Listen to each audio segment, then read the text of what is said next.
আমি চাকরির খোঁজে শহরে এসেছিলাম। তখন আমার এক বন্ধু আমাকে তার বাড়িতে থাকার জন্য অনুরোধ করল। সে বলল তার মায়ের যত্ন নিতে হবে এবং সে নিজে উচ্চশিক্ষার জন্য বিদেশে চলে যাবে। যখন সে বিদেশে চলে গেল, আমি খেয়াল করলাম তার মায়ের আচরণ আমার প্রতি ধীরে ধীরে বদলাতে শুরু করেছে। তিনি প্রায়ই কোনো না কোনো অজুহাতে আমাকে তার ঘরে ডাকতেন। একদিন তিনি একটি মিথ্যে অজুহাত দিয়ে বললেন তিনি রাতে ভীষণ ভয় পাচ্ছেন এবং আমাকে তার ঘরে যেতে বললেন। সেদিন রাতে যখন আমি তার ঘরে ছিলাম, হঠাৎ তিনি আমার দিকে হাত বাড়িয়ে আমার মুখ স্পর্শ করতে শুরু করলেন, যেন চারপাশের সবকিছু থমকে গেছে। তার চোখে এক অদ্ভুত রকমের কোমলতা আর গভীরতা দেখা যাচ্ছিল। এরপর তিনি বললেন, ঈশান, আমি জানতাম না তোমার বয়সের ছেলেরা এতটা পরিণত হতে পারে। এই বলে তিনি আমার নাম ঈশান। আমি সম্প্রতি শহরে এসেছি একটি নতুন চাকরির সন্ধানে। শহরে আসার আগে আমি আমার ঘনিষ্ঠ বন্ধু বিজয়ের সঙ্গে যোগাযোগ করেছিলাম। আমাদের বন্ধুত্ব শুরু হয়েছিল সোশ্যাল মিডিয়ার মাধ্যমে। যদিও এটি ছিল একটি ডিজিটাল বন্ধুত্ব, তবুও এটি ছিল খুব গভীর এবং আন্তরিক। আমি যখন শহরে পৌঁছালাম, বিজয় নিজে স্টেশনে এসে আমাকে নিতে এলো। আমাদের প্রথম দেখা হলেও মনে হচ্ছিল আমরা বহুদিনের পরিচিত। স্টেশন থেকে বেরিয়ে বিজয় আমাকে সোজা তার বাড়িতে নিয়ে গেল। এভাবেই শুরু হলো আমার নতুন শহরের জীবনের প্রথম অধ্যায়। বিজয় আমাকে তার বাড়িতে নিয়ে গেল। বাড়িতে পৌঁছানোর পরই আমার চোখ পড়ল এক সুন্দরী মহিলার দিকে। আমি ভেবেছিলাম তিনি বিজয়ের বোন। তখনই বিজয় আমার ভুল ভেঙে দিয়ে বলল, ঈশান, ও আমার বোন নয়, ও তো আমার মা। আন্টি এতটাই সুন্দর এবং তরুণী দেখাচ্ছিলেন যে আমি তাকে বোন ভেবেছিলাম। আন্টিকে এত যুবতী মেয়ের মতো লাগছিল যে আমি তাকে আগে কখনো দেখিনি। তাই আমার ভুল হওয়াটাই স্বাভাবিক। সেদিন বিজয়ের সঙ্গে দেখা হওয়ায় আমি খুব আনন্দিত হয়েছিলাম। দুপুরের খাবারের পর আমি চলে যাওয়ার প্রস্তুতি নিচ্ছিলাম, কারণ নিজের থাকার জায়গার ব্যবস্থা করতে হবে। আমি বললাম, আমাকে কিছু কাজ আছে, এবং বেরিয়ে পড়লাম। তখনই বিজয় আমাকে থামিয়ে দিল। সে বলল, ঈশান, তুমি কেন হোস্টেল খুঁজছ? তোমার নিজের একটা জায়গা থাকা সত্ত্বেও হোস্টেলে থাকা ঠিক নয়। আমি অবাক হয়ে বললাম, নিজের জায়গা? সেটার মানে কি? বিজয় হাসতে হাসতে বলল, বন্ধু, এত তাড়াতাড়ি আমাকে পর বলে দিলে।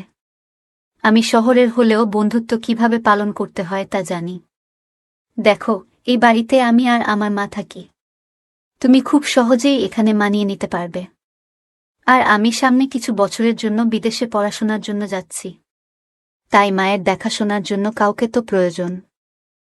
আমি না থাকলে তুমিই আমার মতো মায়ের দেখাশোনা করবে। বিজয়ের কথা শুনে আমি আবেগপ্রবণ হয়ে পড়েছিলাম।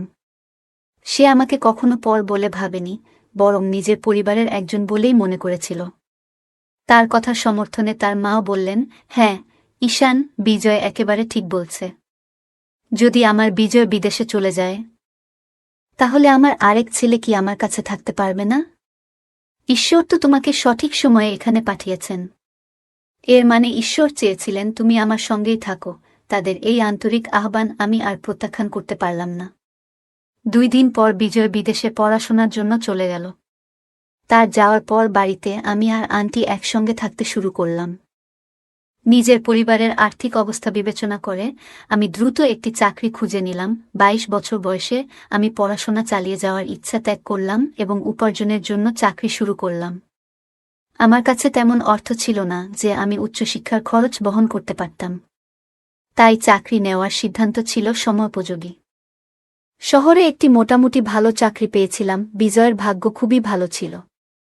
মাত্র 22 বছর বয়সেই সে বিদেশে পড়াশোনার সুযোগ পেল। কিন্তু নিজের ভাগ্যের উপর আর দোষারোপ না করে আমি জীবনটাকে মেনে নেওয়ার সিদ্ধান্ত নিলাম। সেদিন থেকে আমি বিজয়ের মাকে নিজের মা বলে ভাবতে শুরু করলাম। আন্টির প্রতি আমার মনে এক গভীর শ্রদ্ধা এবং ভালোবাসা তৈরি হল, যা আমাদের সম্পর্ককে আরও মজবুত করল। আমি আগে খেয়াল করিনি, কিন্তু ধীরে ধীরে আন্টির ব্যবহার ও কথাবার্তা আমার নজরে আসতে শুরু করল। আন্টি শহরে একটি চাকরি করতেন। সেদিন রাতে তিনি আমাদের জন্য আমার পছন্দের খাবার রান্না করেছিলেন। খাওয়ার সময় তিনি হাসিমুখে বললেন, তোমার সোশ্যাল মিডিয়া থেকে আমি তোমার কিছু পছন্দ জেনে নিয়েছি। তুমি লিখেছিলে আধুনিক খাবার তোমার খুব পছন্দ, তাই না? আমি বিস্মিত হয়ে গেলাম। আন্টি আমার পছন্দের দিকে কতটা মনোযোগ দিয়েছেন তা বুঝতে পারছিলাম। সেদিন রাতের খাবারে তিনি আমার পছন্দের সমস্ত পদ পরিবেশন করেছিলেন। খাওয়ার সময় তিনি আমার পাশে এসে বসলেন এবং আমার থালায় একটি রুটি বাড়িয়ে দিলেন। খাওয়া শেষ হওয়ার পর আমি আন্টিকে সাহায্য করার জন্য এগিয়ে গেলাম। ডাইনিং টেবিল পরিষ্কার করতে করতে আমি অনুভব করলাম যে আন্টি কেবল একজন মাতৃসুলভ ব্যক্তিত্ব নন, বরং তিনি আমাকে পরিবারের একজন সদস্যের মতো আপন করে নিয়েছেন। আমি থালা বাসন গুছিয়ে রাখতে শুরু করলাম। আমার কাজ দেখে আন্টি মুচকি হেসে বললেন, তুমি সত্যিই অসাধারণ ছেলে। আমি বিজয়ের মুখ থেকে তোমার অনেক প্রশংসা শুনেছি। তখন থেকেই তোমার সঙ্গে দেখা করার ইচ্ছে ছিল। তিনি আরও বললেন, তোমাদের দুজনের মধ্যে অনেক পার্থক্য।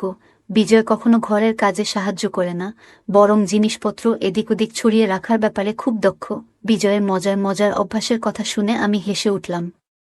হাসির মাঝেই আন্টি হঠাৎ শান্ত হয়ে গেলেন।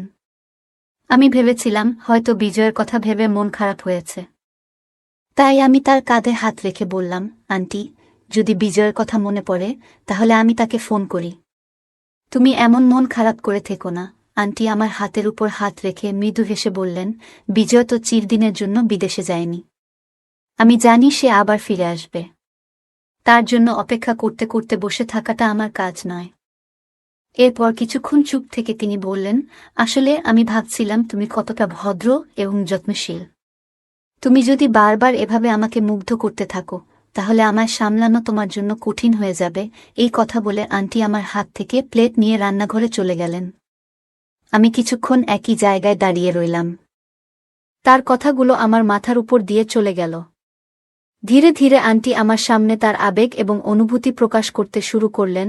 আন্টির সৌন্দর্যের প্রভাব আমার উপর ধীরে ধীরে পড়তে শুরু করেছিল। প্রতিদিন সকালে তিনি খুব ভোরে উঠে যোগ ব্যায়াম করতেন। একদিন যখন আমি তাকে যোগ ব্যায়াম করতে দেখলাম, তখন তার তরুণ দেখানোর রহস্য আমার কাছে স্পষ্ট হয়ে গেল। তার নিয়মিত শরীরচর্চাই ছিল তার তারুণ্যের মূল কারণ।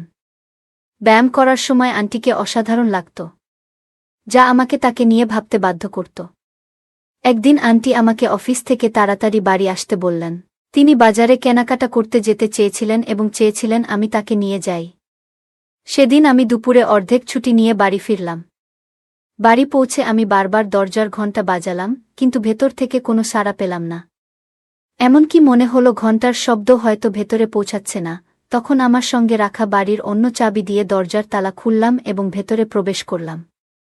ড্রয়িং রুমে কাউকে দেখতে পেলাম না। ঠিক তখনই আমি আন্টির ঘরের ভেতর থেকে পানির শব্দ শোনা যাচ্ছিল। প্রথমে ভাবলাম হয়তো বাড়ির কোনো ঘরে পানির কল খোলা রয়েছে, কিন্তু আশ্চর্যের বিষয়, এত ডাকাডাকির পরও আন্টিকে কোথাও দেখতে পেলাম না। মনে মনে ভাবলাম, কে জানে কতক্ষণ ধরে পানি অপচয় হচ্ছে, পানি যাতে আর নষ্ট না হয়। সেই চিন্তা করে আমি সেই শব্দের উৎস খুঁজতে শুরু করলাম। ধীরে ধীরে শব্দের দিক নির্দেশনা মেনে আমি একটি ঘরের সামনে এসে দাঁড়ালাম। সেখান থেকে বাথরুমের ভেতর থেকে পানির প্রবাহের শব্দ পাচ্ছিলাম। দরজা খুলতে গিয়েই হঠাৎ দেখলাম ভেতর থেকে দরজা খুলে গেছে। চোখের সামনে আন্টি দাঁড়িয়ে আছেন, সম্পূর্ণ ভিজে। তার মুখে জলবিন্দুগুলো জ্বলজ্বল করছিল, তার চুল থেকে টপ টপ করে পানির ফোঁটা পড়ছিল। সেই মুগ্ধকর দৃশ্য দেখে আমি কিছুক্ষণের জন্য স্থির হয়ে দাঁড়িয়ে গেলাম এবং তার দিকে অপলক দৃষ্টিতে তাকিয়ে রইলাম। তার সৌন্দর্যের মোহে এতটাই ডুবে গিয়েছিলাম যে সময়ের ধারণা হারিয়ে ফেলেছিলাম। হঠাৎ দরজা বন্ধ হওয়ার শব্দ শুনে আমার হুঁশ ফিরল। বুঝতে পারলাম তিনি আমাকে দেখে আবার বাথরুমের দরজা বন্ধ করে দিয়েছেন। আমি ধীর পায়ে সেখান থেকে বের হয়ে হলঘরে গিয়ে বসে পড়লাম। কিছুক্ষণ পর তিনি হলঘরে এলেন এবং বললেন, ঈশান, তুমি এসে গেছ। আমার ঘরে কেন এসেছিলে? তোমার ঘরে কি পানি নেই? তখন আমি বললাম, তোমার কোনো সাড়া শব্দ পাচ্ছিলাম না, তাই মনে হয়েছিল তুমি হয়তো ঘরে নেই। তবে নলের পানির শব্দ শুনে তোমার ঘরের দিকে চলে এসেছিলাম। তিনি হেসে বললেন, আচ্ছা, কিছুক্ষণ আগে যা হয়েছিল সেটা সম্পূর্ণ ভুল বোঝাবুঝি। আজ আমি স্যান্ডেল দরজার কাছে রেখেছিলাম, তাই হয়তো তুমি খেয়াল করনি যে আমি ঘরেই আছি। এখন তুমি ফ্রেশ হয়ে নাও, আমি একটু প্রস্তুত হয়ে আসি। এটা বলেই তিনি তার ঘরে চলে গেলেন, আর আমিও ফ্রেশ হওয়ার জন্য আমার ঘরে গেলাম। কিছুক্ষণ পর আমরা দুজনেই নিজেদের ঘর থেকে তৈরি হয়ে মার্কেট যাওয়ার জন্য বেরিয়ে পড়লাম। আন্টি যখন বাইরে এলেন তখন তিনি খুব সাধারণ পোশাকে ছিলেন, কিন্তু তাও তাকে খুবই সুন্দর লাগছিল। তাকে দেখে মনে হচ্ছিল যেন প্রথমবার একজন নারীর এমন সৌন্দর্য দেখছি। সেই মুহূর্তে আমি বারবার তার দিকে তাকাচ্ছিলাম। আন্টি আমার কাছে এসে মাথায় হাত রেখে বললেন, ঈশান, তুমি এত কি ভাবছ বারবার? চলো, এবার তাড়াতাড়ি করো। তার কথায় আমার ধ্যান ভাঙল এবং আমি নিজেকে সামলে নিয়ে তার সাথে মার্কেটের দিকে রওনা দিলাম। গাড়িতে ওঠার পর আন্টি আমার পিছনে বসে 2 হাত আমার কাঁধে রাখলেন। মার্কেটে যেখানে যেখানে যাওয়ার প্রয়োজন ছিল আমি তাকে সেখানে নিয়ে গেলাম। তারপর তিনি একটি দোকানে গেলেন, সেখান থেকে তিনি কিজের কিছু পোশাক আর একটি সুন্দর নাইট ড্রেস কিনলেন, আর আমি চুপ করে দাঁড়িয়েছিলাম। বাড়ি ফিরে আন্টি আমার মুখে হাত বুলিয়ে বললেন, তুমি পুরোপুরি একজন পারফেক্ট মানুষ। তোমার মধ্যে সত্যিই সেই গুণ আছে। তুমি একবারও অভিযোগ করনি, বরং যেখানে যেখানে আমার যাওয়ার দরকার ছিল তুমি আমাকে সেখানে নিয়ে গেছ। এতে আমার শপিং খুব তাড়াতাড়ি শেষ হয়ে গেছে। নইলে তোমার বন্ধু বিজয় সবসময় আমাকে একটা দোকানে নামিয়ে রেখে চলে যায় আর আমাকে বাকি জায়গাগুলোতে হাঁটতে হয়। কিন্তু তুমি তো সব ব্যাগও নিয়ে নিলে এবং আমাকে গাড়িতে বসিয়ে প্রতিটি জায়গায় নিয়ে গেলে। এতে আমার অনেক সময় বেঁচে গেছে। তারপর আন্টি আমার পিঠে আলতো করে হাত রাখলেন এবং মিষ্টি হাসি দিয়ে ঘরের দিকে চলে গেলেন। আন্টি খুব সহজভাবেই আমার গালে আদর করে টেনে দিলেন। এই ঘটনাটি খুবই স্বাভাবিক ছিল, কিন্তু এর প্রভাব আমার মনে গভীর ছাপ ফেলতে শুরু করল। যেভাবে তিনি আমাকে প্রশংসা করলেন, আমি সেই চিন্তায় মগ্ন হয়ে এক জায়গায় দাঁড়িয়েছিলাম। এরই মধ্যে আন্টি নতুন সেই নাইট ড্রেস পরে এসে আমার সামনে দাঁড়ালেন এবং বললেন, কেমন লাগছে আমাকে এই পোশাকে?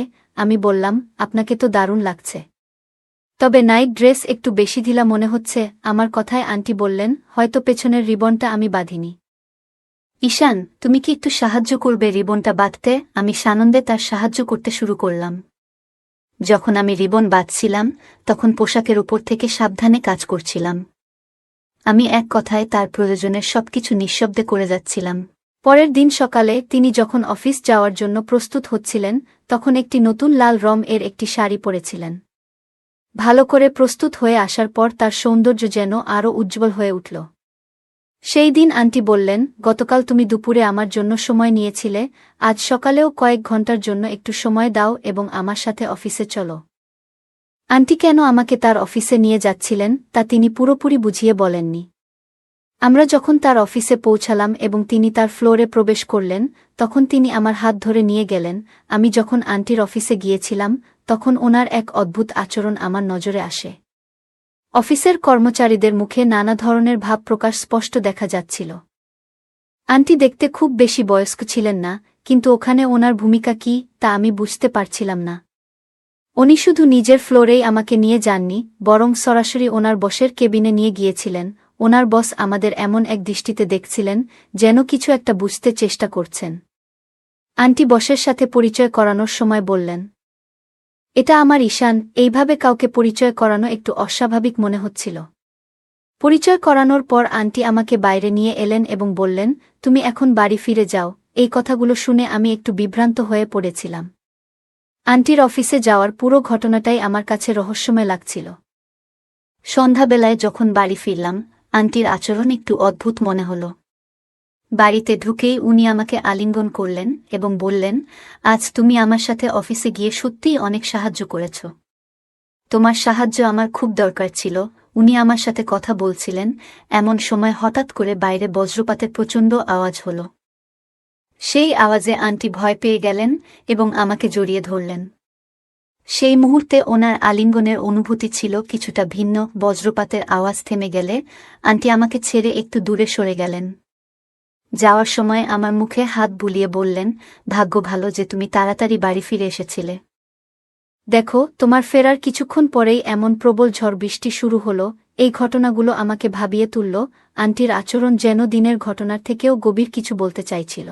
আন্টি এখন আমাকে নিয়ে আগের চেয়ে অনেক বেশি চিন্তা করতে শুরু করেছিলেন এবং সত্যি বলতে সেই অতিরিক্ত যত্ন নেওয়া আমার বেশ ভালোই লাগছিল। তবে এর পাশাপাশি ওনার আচরণ নিয়ে কিছুটা সন্দেহ হচ্ছিল। সেদিন আন্টি দরজার কাছে দাঁড়িয়ে উত্তেজিত চোখে বৃষ্টি দেখছিলেন, কিন্তু বাইরে যাওয়ার সাহস পাচ্ছিলেন না। ওনার মুখ দেখে স্পষ্ট বোঝা যাচ্ছিল যে উনি বৃষ্টিতে ভেজার আনন্দ নিতে চান। তখন আমি ওনার হাত ধরলাম এবং বললাম, চলুন বৃষ্টি উপভোগ করি। আমি ওনাকে নিয়ে কম্পাউন্ডে বেরিয়ে গেলাম। আন্টি প্রথমে বৃষ্টিতে ভেজার জন্য ইতস্তত করছিলেন, কিন্তু আমি ওনার হাত শক্ত করে ধরে বললাম, কিছু ভাববেন না, এই মুহূর্তটা উপভোগ করুন। বৃষ্টির জলে ভিজতে ভিজতে ওনার মুখে যে আনন্দ ফুটে উঠেছিল তা দেখে আমারও মন ভরে গিয়েছিল। আন্টি যেন এক মুহূর্তে সব দ্বিধা ভুলে গিয়ে বলিউড সিনেমার কোনো দৃশ্যের মতো বৃষ্টিতে নাচতে শুরু করলেন। কখনো আমার চারপাশে ঘুরতে লাগলেন, কখনো আমার হাত ধরে নাচার চেষ্টা করছিলেন। সেই মুহূর্তে উনি হেসে বললেন, তুমি সত্যিই অনেক আলাদা, তোমার সঙ্গে বৃষ্টিতে ভিজে আমার মনে হচ্ছে আমি যেন কোনো সিনেমার নায়িকা, আর তুমি আমার নায়ক। ওনার এই কথাগুলো খুবই স্বাভাবিক ভঙ্গিতে বলা হলেও আমার মনে এগুলোর প্রভাব একেবারে ভিন্ন ছিল।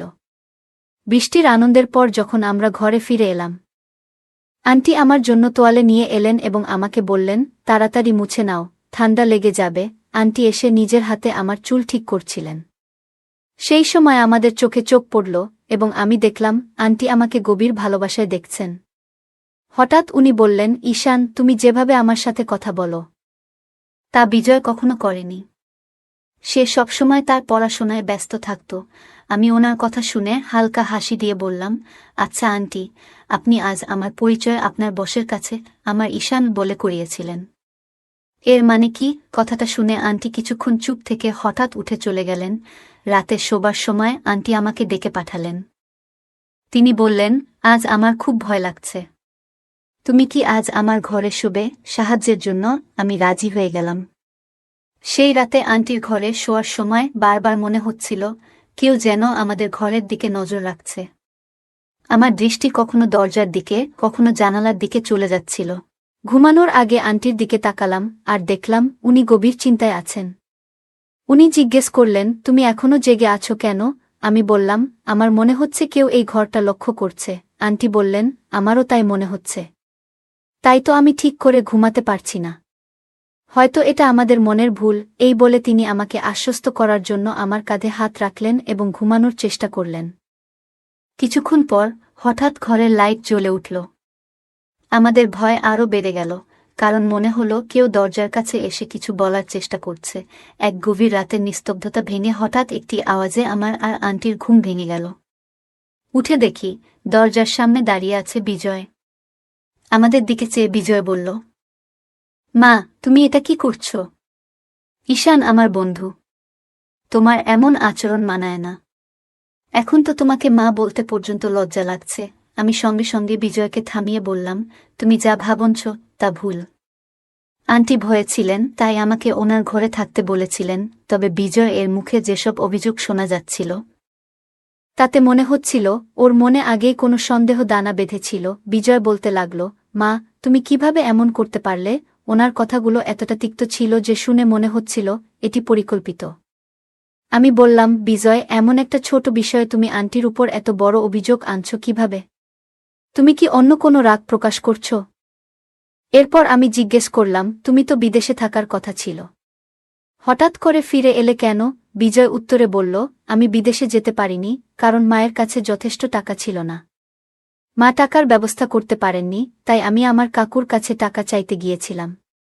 তবে মাকে এটা জানাইনি। বিজয় আরও বলল, সেদিন যখন আমি কাকুর কাছে টাকা চাইতে যাই তখন উনি আমাকে মায়ের সম্পর্কে কিছু কথা বলেন, যেগুলো আমি আগে কখনো ভাবিনি বা গুরুত্ব দিইনি।